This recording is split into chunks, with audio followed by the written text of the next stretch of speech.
God. Come and fill me, Jesus. Come and fill me, Jesus. Come on, say it now. Come and fill me. Come and fill me, Jesus. We want all of you.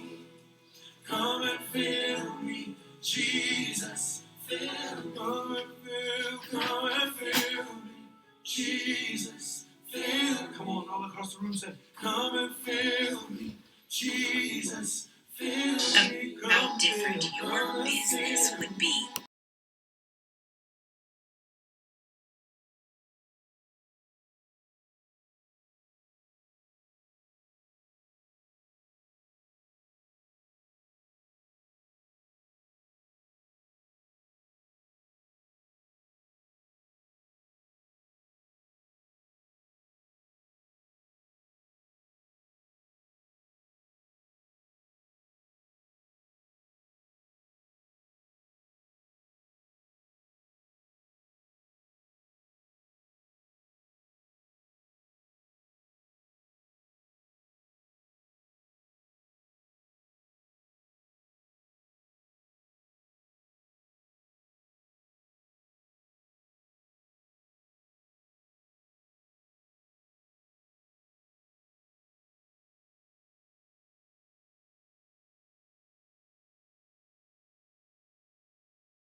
How about it? I was on mute.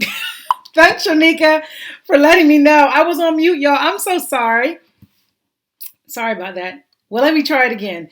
Um, Welcome. My hair feels like it's doing something weird, y'all. So, anyway, welcome tonight to Flow with Monica. I am your coach and strategist, Monica Spade. If it's your first time joining me, welcome to the show. I really appreciate you taking the time out tonight to connect and hang out with us. Hey guys, hopefully you guys can hear now. I just took it off of mute because I was on mute. How about that? Let me see what we got here. Making sure you guys can hear. Okay. All right. So y'all good? Chat and let me know if you can hear me. So before I keep going. Let me know. Yes. I think you can hear me. I'm hoping you can hear me. So, okay, cool. Thanks. All right. So, as I was saying, I'm your coach and strategist, Monica Spate. My job is to provide you with biblical strategies and principles so that you can get clear on what God is asking you to do in the season He's asking you to do it. Get moving in the right direction by doing the right thing so that you can get kingdom results and maintain those results. Live in perpetual kingdom success, change your life, right? Change your legacy and impact generations to come. I'm telling you. And I am a firm believer. One of the ways we grow in spiritual discipline, one of the ways that we learn to fall in love with God and get to know Him more is by setting and accomplishing God-sized, God-breathed goals. And when you do that and you accomplish those continually, that's how you live in perpetual kingdom success. You experience abundance, you produce much fruit, and you glorify God. And that, my friends, is flow. Yes. How about it? I'm excited. So tonight, we're going to be talking about the value of imperfect action. And this is fresh off the press for me because this is something I experienced over the last week and had a breakthrough. And I'm just super excited about sharing it with you because y'all know how I do, right? When I'm learning things and growing in areas, I definitely want to share that with you so that you can do the same thing. All right. So if you guys are ready for tonight's show, go ahead and give me some hearts and some likes or give me a fire emoji below and let me know that you are ready.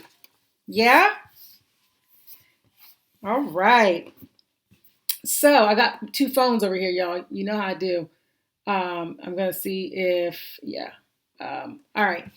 So I have a question for you.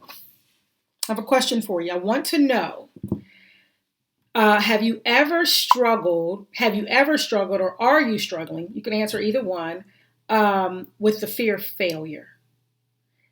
Have you ever struggled with the fear of failure? That's question one. And the second question is, has the fear of failure or not getting it right ever stopped you or kept you stuck? Let me know. Has the fear of failure ever stopped you or kept you stuck? Or have you ever even struggled with the fear of failure? Let me know in the comments below. And while I'm hearing that, I'm going to shout some guys out on who's on with me tonight. Let me see. Missy. Hey, Shanika. Hey, Callie. Who else we got on? Shayna, Michelle. I see my Finally Flow students in here. Hey, Tish. How are you? Good to have you on tonight, sis. Yes, if you are on, let me say hi to me. Hey, Monica.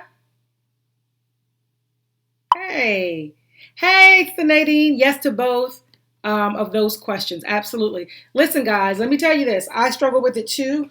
And the reality is it still comes up for me, but I'm no longer struggling through it. And so I'm going to share some shifts tonight that I think will help you break free and move at breakneck speed, y'all. I'm telling you, I can't wait to get into it. So I'm going to go ahead and get into it because I'm going to try to do this in 30 minutes or less. Pray for me, y'all, because you know how I get. All right.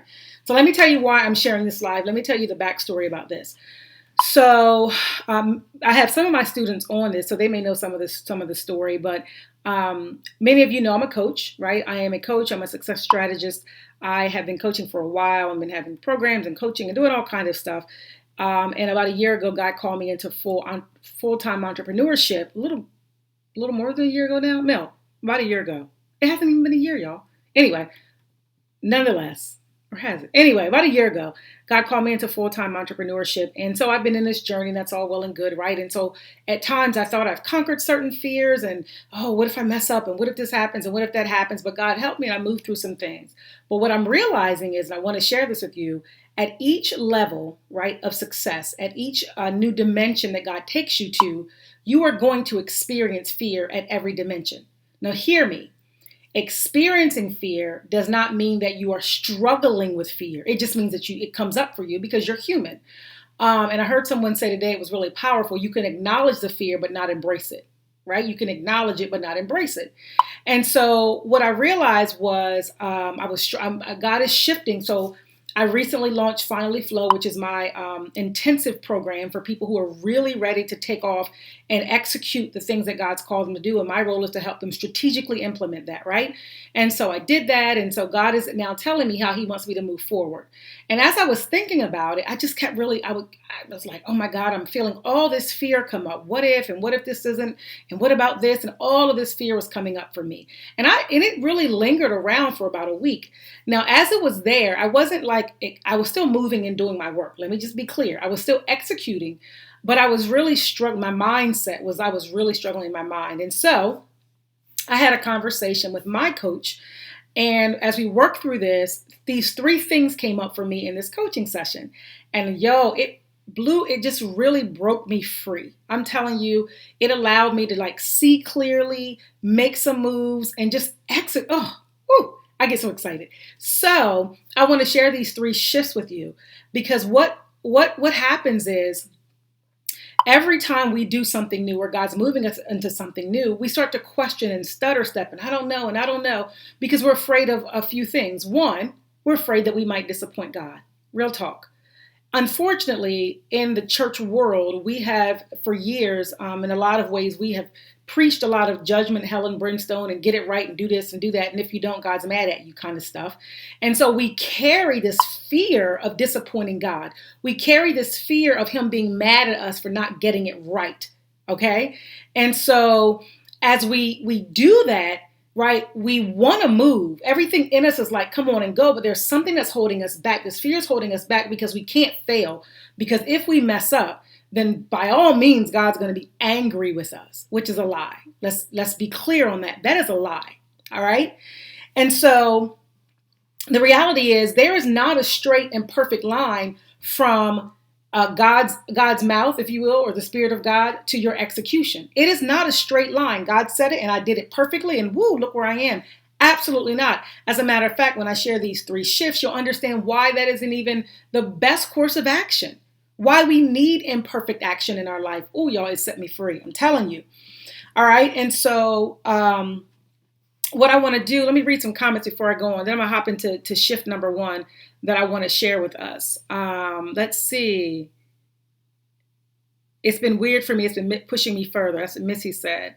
I love that. Acknowledge fear. Acknowledge, not embrace fear. Absolutely. Absolutely. Okay.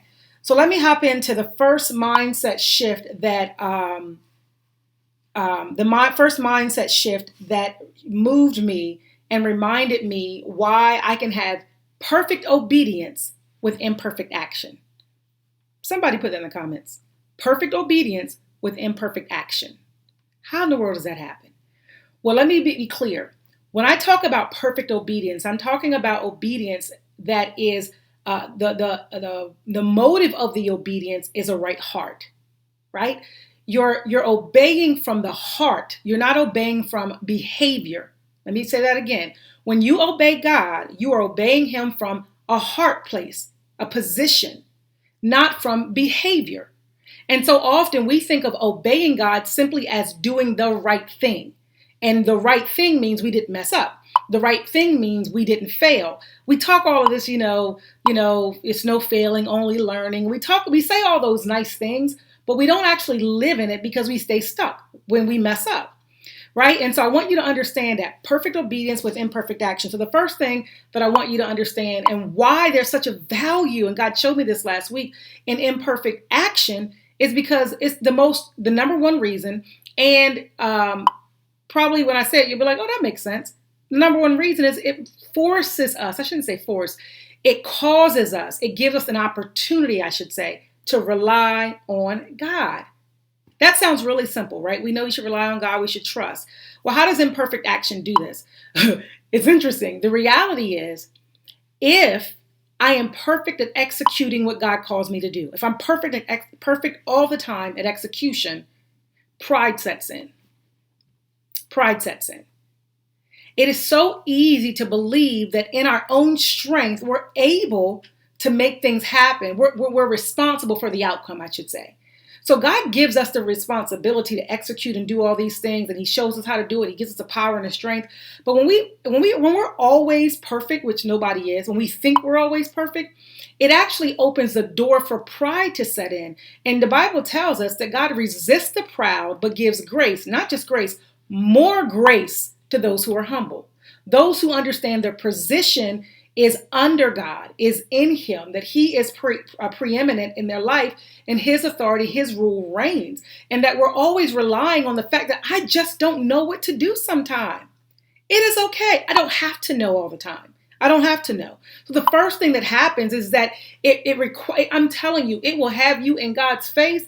Let me tell you, I promise you, starting a business and running a business has caused me to grow in my faith almost more than anything. Like, it is up there in my top 3, straight up. Maybe my top 3, right? Oh my Lord. I'm telling you, because what you realize is you don't know what you don't know, number one, but you have to move in some areas that you don't know, and fear sets in. So what do you do with that? You got to take it to God. You got to take it to God. God, what do I do here? I don't know. So the first value of imperfect action is it causes you to rely on God. And guess what? It's such a relief when you realize you don't have to know it. You don't have to get it right all the time. You just have to have a heart motive, right? A heart that is turned towards God and that is saying, hey, I want to honor you. I don't know how. I'm going to try. He's okay with that. He's okay with try. As long as our posture of our heart is in the right place, right? So, number one, rely on God. The number 2 reason why there's such a value in imperfect action. Let me tell you, this thing changed my life. It's going to change yours too.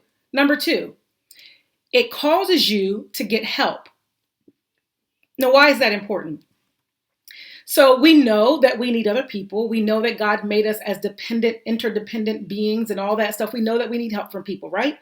And so okay, cool. I don't know what to do. I can get that help from someone else. But I'm going to take it a little bit further. One of the reasons God revealed this to me last week, that he doesn't allow me to perfectly execute everything or know everything, is because it causes me to have to reach out to somebody else so they can operate in their kingdom call. Yeah. So if I got everything together and I know how to do it all the time, there is no reason for me to invest my time, my energy, my money, anything into someone else's kingdom call. Listen, someone has a call on their life that is going to catapult you to your next level in the destiny that God's called you to. If you got it together and you know it all, there is no reason for you to invest in their call. Right? So here's the deal. Let me give it to you like this. This thing changed my life, y'all. Ooh. And it also helped me when I just hired a new business coach, and it was not, it was an investment. I'll say that. It really helped me understand that I knew why I needed it, but it actually gave me such a joy then to invest, because I realized I am actually helping someone else live out their call. I am participating with God in somebody else's life. Now, so if you're on this line and you're one of my coaching students, you know when I pray before our sessions, I always say, God, thank you for allowing me to participate with you in their life, right? I'm participating with God and helping them move forward. But guess what? I am participating in God's plan. I'm partnering with God when I actually invest my money in somebody else's call, when I invest my time in somebody else's call. So one of the reasons God allows us to be imperfect is so that we can rely on the body that He's given us, the people in our circle, in our lives, who have the answer that we don't. And it causes us to generously, right, give and receive. If I got it together, there is no reason for me to receive. And so oh my God, it changed my life, y'all. It changed my life.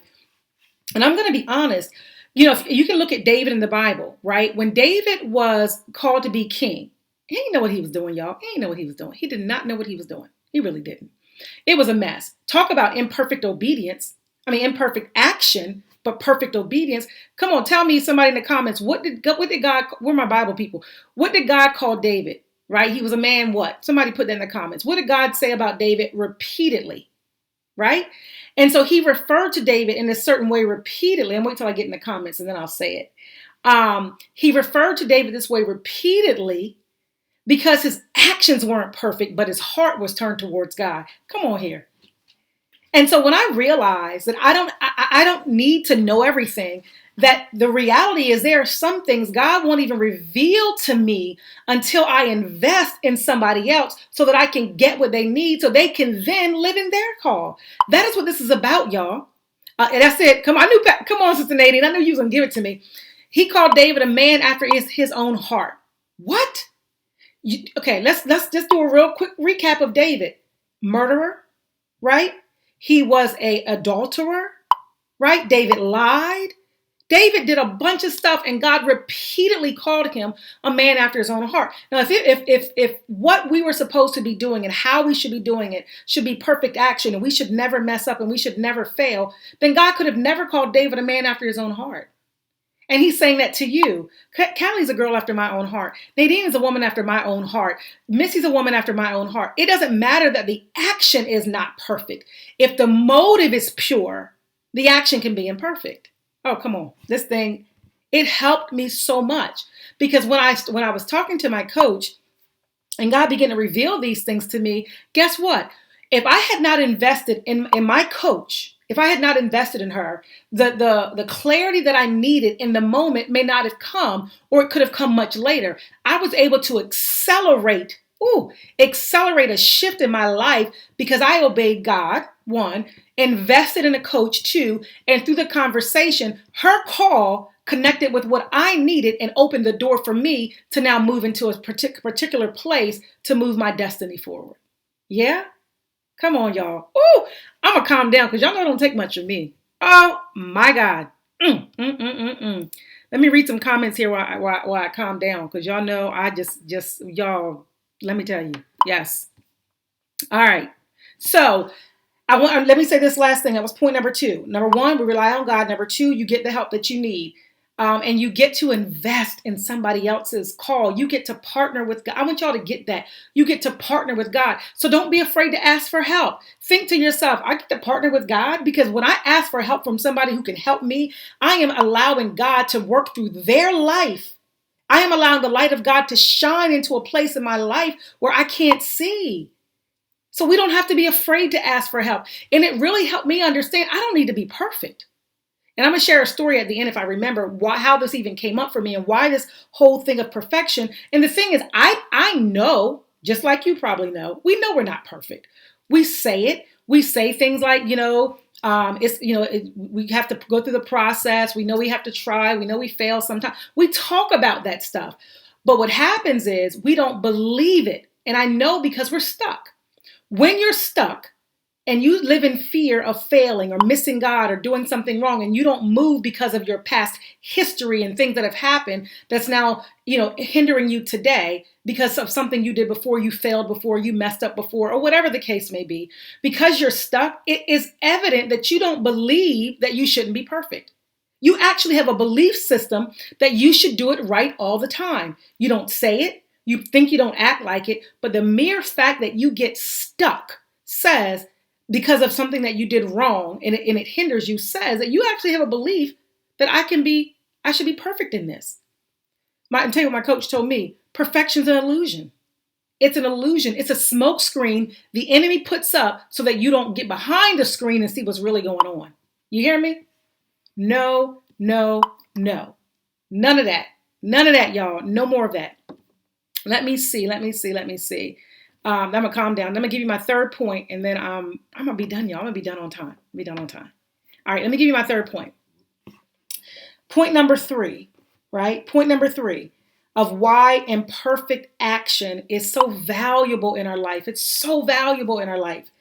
It's because this for me was like, oh, come on. Ooh. It helps us model for other people that they don't have to be perfect either. Yeah. And I'm going to show you somebody who did something and didn't get it right the first time in the Bible. Jesus, perfect Jesus did something and didn't get it right the first time, right? Or the right way that we see it right. And I'm going to tell you, we're going to talk about that in a second. But here's number why imperfect action is valuable. It allows us to model for others two things. One, we get to model that perfection is an illusion and it's okay. It's okay. And my students can tell you, I'm a coach, I'm a strategist, I'm learned, went to school, I've done all the stuff, but I'm not perfect, right? And so I have to grow through my process just like anybody else. And so and here's the deal, I was struggling because I'm like, oh my God, I didn't do everything perfectly. Now how do I transition? What do I do? And it's like, what? You're not going to move because you weren't perfect? That's ridiculous. It doesn't even make sense, right? And so what it allows us to do is model for others, and it gives them a relief that, wow, this is somebody I'm following or somebody placed in my life to mentor me or to coach me or to help me in this journey, and they're not perfect. It helps them appreciate the process, right? That's one. The other reason is because it lets people see growth. One of the reasons I believe God allows us to be imperfect, and he does it publicly, he allows us to make mistakes, right? I'm not talking about sin and will for sin. I'm talking about your heart is to obey. You did what you thought was right, and it wasn't quite right, right? It's like, oh, probably shouldn't have done that, or probably should have done this. Let me just time out real quick here. One thing God taught me years ago was, Monica, take the first step and trust me to course correct. If you're wrong, I'll help you. Relax. And so what we do for others, we model, right, that here's what growth looks like. So they get to see us at a certain level and they can say, wow, I remember when they were here. I remember when she did that. I remember when she was just talking about her book. Now to watch her process of her write, and then she stopped and then she kept going. But to see the fruition of what God called her to do is encouraging to me. So I was very much that person. I want everything together, everything right, organized. I need all my stuff together, all my emails written before I start, all of my everything perfect. And God was like, stop. I want to use you as an example of what it looks. Ooh, let me calm down. God. I want to use you as an example of what it looks like when I'm working in your life, not when I'm done with a process. I want people to see my faithfulness to you in the process, my faithfulness to you in the business. When you only made $100 and you went from 100 to 1,000 or 1,000 to 10 or whatever, that process is, right? I want people to see who I am, because that's how you make my name great in the earth. It's by people not just seeing the fruit, but knowing that you actually planted a seed. They saw you plant the seed. They saw you water the seed. They saw you get up day in and day out and cultivate and do the work that God asked you to do. So when that fruit comes off that tree, they can say, I remember when. They recognize you're not an overnight success. And so it keeps people from trying to be overnight successes. They understand I can engage in a process with God to see his work done in my life. Y'all, I'm going to calm down because I'm getting ready to have a session with myself up in here. Ooh. Oh, Lord Jesus. Ooh, let me calm down, y'all, because y'all know how I get. Let me calm down. God is so good. You know the relief you get when you realize that you can show up and not have to be perfect. The relief you get when you show up and like, I messed that up, y'all. But here's how God worked that out. I'm gonna give you an example. I've been working on uploading things for my members in their membership area, and I've been really struggling getting my videos edited. I had a really rough week with my dad's birthday, and I struggled. I struggled for like 2 weeks, and one of the reasons I struggled is because I teach a concept called budget and block, how you budget your time and block your time so you can manage your energy and all this stuff. Well, I didn't manage my energy well. I didn't think about, my dad's birthday is next week. How do I want to manage my schedule so that I can have the place, right, to grieve or to, if something's going to come up emotionally that I'm ready. I didn't do that. I teach it though. I didn't do that the week before. And at first I felt really bad, like, oh my God, I'm a coach. I'm trying to teach this and I didn't even do it.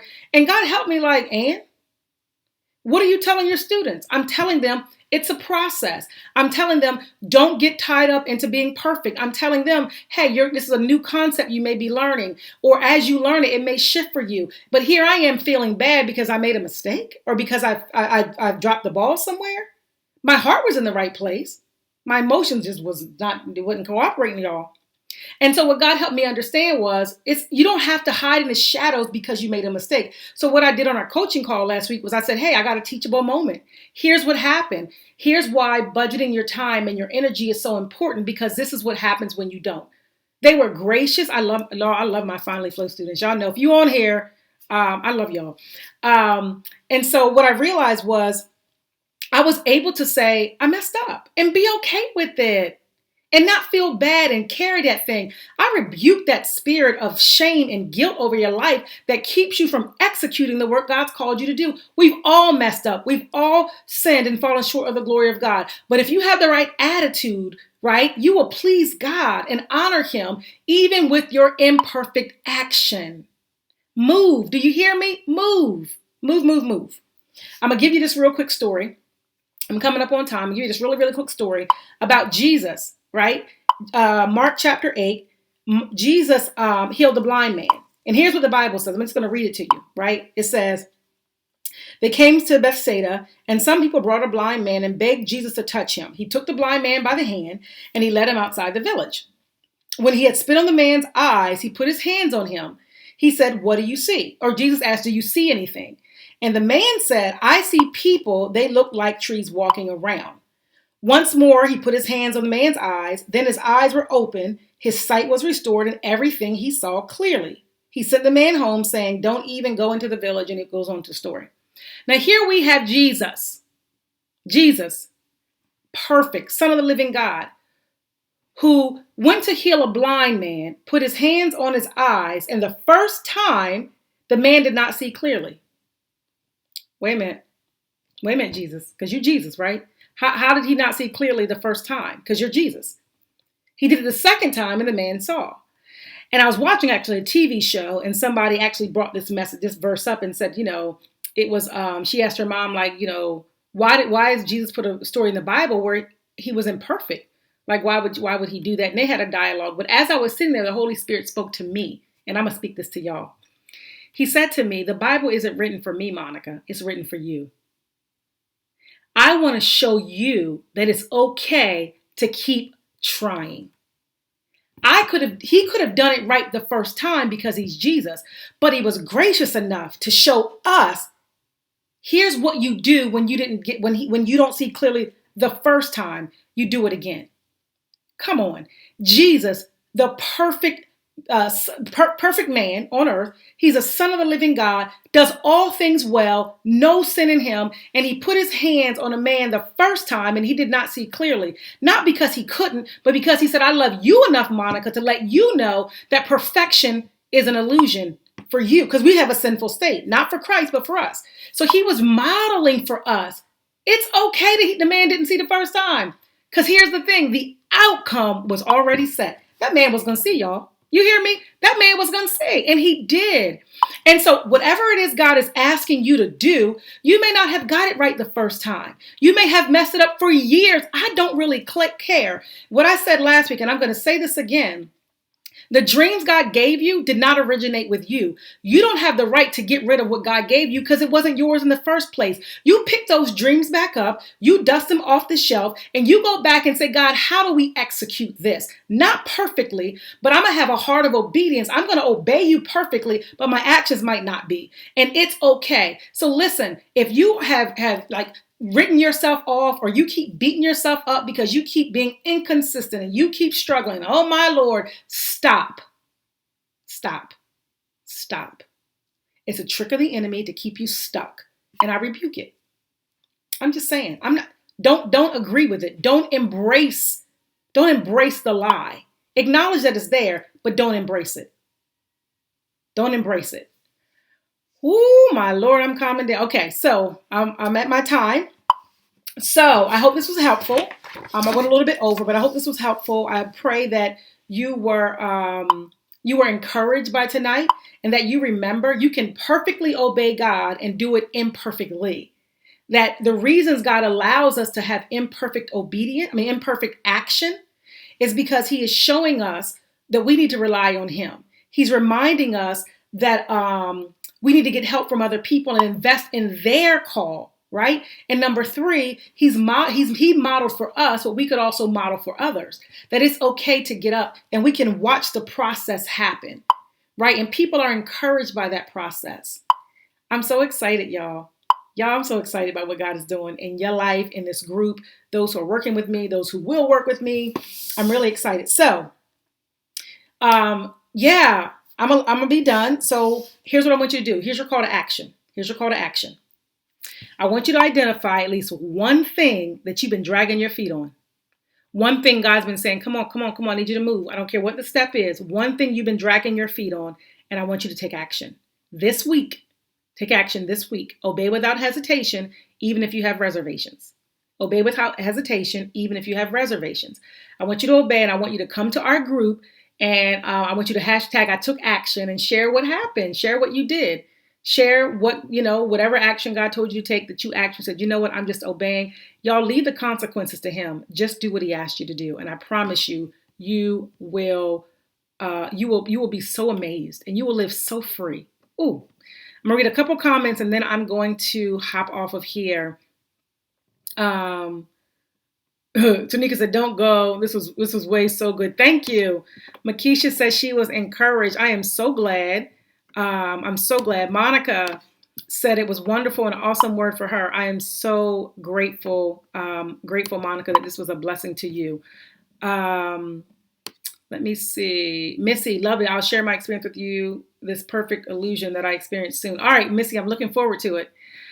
Yes. All right, guys. So I'm going to do something I don't always do, but I'm going to pray real quick before I hop off here. And I'm just going to pray a prayer to seal this conversation tonight. And I'm also going to be praying that you take the authority that God has given you. So God, I'm praying that every person on this live, every person who's watching the replay, if you're watching the replay, hashtag replay, every person who's watching the replay, that they will take authority over those areas in their lives where the enemy has told them they've messed up too much or they're afraid to fail again. God, remind them that this is not about perfection in action. It's about having a heart that's turned towards you to please you and to honor you. And we know we cannot do that perfectly because we're human and we have a sinful nature. And so, God, thank you for rebuking this spirit of fear, the spirit of fear that has come to rob us of executing the work you've called us to do. And I am praying that the words that were spoken tonight will resonate in the hearts of every person who watches this until they take the action, knowing that you're with them, knowing that you're going to make sure the outcome is set, knowing, God, that you are faithful and they don't have to worry about anything because all of heaven's resources is at their disposal as soon as they take the step that they need to take. Amen. So, two quick things.